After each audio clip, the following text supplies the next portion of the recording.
আজকে আপনাদের কুমড়ো শাক দিয়ে কুমড়ো দিয়ে আলু দিয়ে একটা চচ্চড়ি মতন করে দেখাবো। খুব অল্প সময়ের মধ্যে অসাধারণ কিছু খেতে হয়। প্রথমে সরষের তেল দিলেন, তারপরে শুকনো লঙ্কা ফোড়ন দেবেন,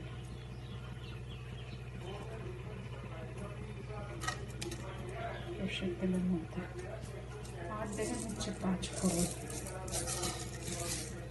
ব্যাস, এবার আপনি কুমড়ো এবং কুমড়ো ডাঁটা শাক সব একটু একটু করে ছাড়বেন।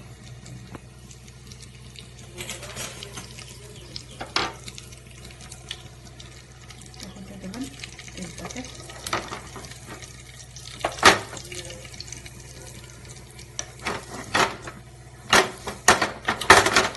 তেলটা হয়ে গেছে।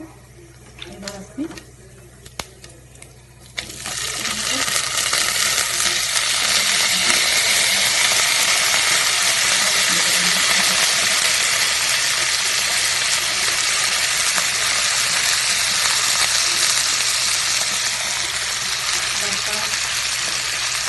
কুমড়ো ডাঁটা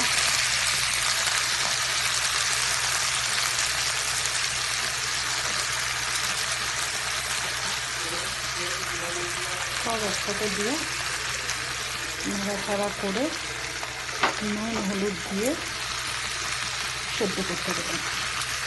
একটু সর্ষে আর পোস্ত দিয়ে শাকটা নাড়াচাড়া করে নিন।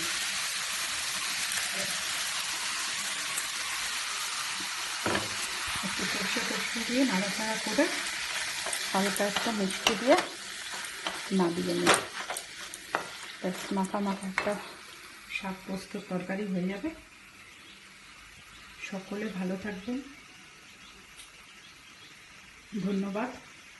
শেয়ার, লাইক, সাবস্ক্রাইব করবেন।